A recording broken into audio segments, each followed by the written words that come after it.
ప్రభునామానికి మహిమ కలుగును గాక. మీ అందరికీ నా హృదయపూర్వక వందనాలండి. బాగున్నారు కదా?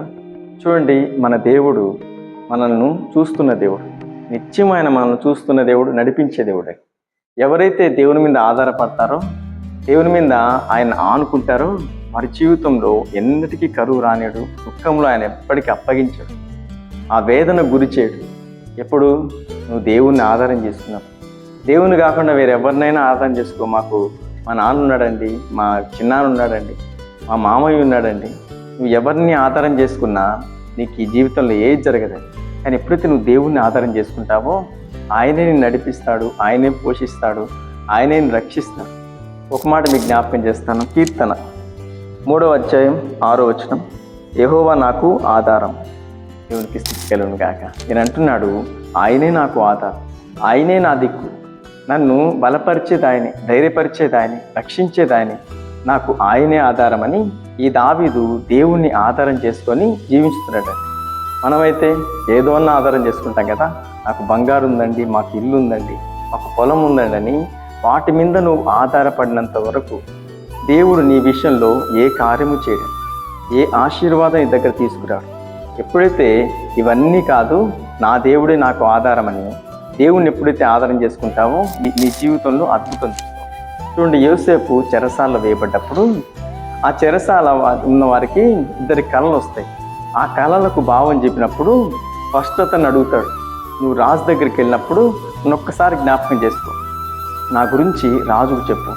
రాజుకు నువ్వు నా గురించి చెప్పావనుకో, నన్ను ఇక్కడి నుంచి బయటికి తీసుకొస్తాడు.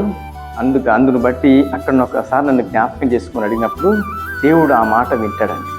ఆ మాట నన్ను కాకుండా నువ్వు అతన్ని ఆధారం చేసుకుంటావు. ఇంతవరకు నడిపించింది నేను కదా, ఇంతవరకు రక్షించింది నేను కదా, నన్ను కాకుండా ఆ మనుషుని ఆధారం చేసుకున్నావు కాబట్టి దేవుడు యోసేపును 2 సంవత్సరాలు విడిచిపెట్టని రాయబడి 2 ఏళ్ళు పక్కన పడేశాడు. చూడండి, ఎప్పుడైతే మనం దేవుడిని ఆధారం కాకుండా ఏ దాన్ని ఆధారం చేసుకుంటామో దేవుడు నీ విషయంలో ఏ ఆశీర్వాదం కానీ, ఏ సమాధానం కానీ, ఏ యొక్క అద్భుతం కానీ నీ విషయంలో చేయడు, ఆపేస్తాడు. ఆయన ఆధారం చేసుకున్నంత వరకు, నీ మనసు ఆయన మీద నిలిపేంత వరకు నీ విషయంలో అద్భుతాలన్నీ అక్కడ ఆపేస్తాడు. యోసేపు జీవితంలో ఆపేశాడు. 2 సంవత్సరాలు దేవుడు యోసేపును పక్కన పెట్టేశాడు. ఈరోజు మరి ఎన్నో బాధల్లో ఉన్నాను, ఎన్నో మరి వేదనలో ఉన్నాను, నీ కుటుంబంలో ఒక శ్రమల గుండా వెళ్తూ ఉందేమో. దేవుడిని ఆధారం చేసుకొని దేవుని పాదాలు పట్టుకో. ఆ జీవితంలో నాకు విడుదల అనుగ్రహించు, నా జీవితంలో ఈ యొక్క భయంకరమైన సమస్యల నుంచి నన్ను విడిపించు ప్రభు అని ఆయన పాదాలు పట్టుకొని అడుగు. తప్పకుండా నేను విడిపించేదాన్ని, నేను నడిపించేదాన్ని, రక్షించేదాన్ని.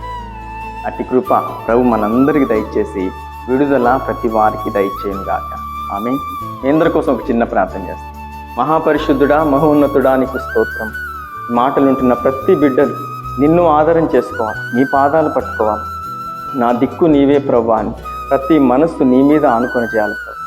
అట్టి కృప ప్రతి బిడ్డలకు దయచేయము. ఈరోజంతా నీ బిడ్డలకు తోడే ఉండము. యేసు నామంలో ప్రార్థిస్తున్నాం పరమ తండ్రి. ఆమేన్. ఈ వీడియో చూసిన ప్రతి ఒక్కరిని ప్రభు దీవించి అన్ని విషయములలో వర్ధిల్లజేయునుగాక. ఆమేన్.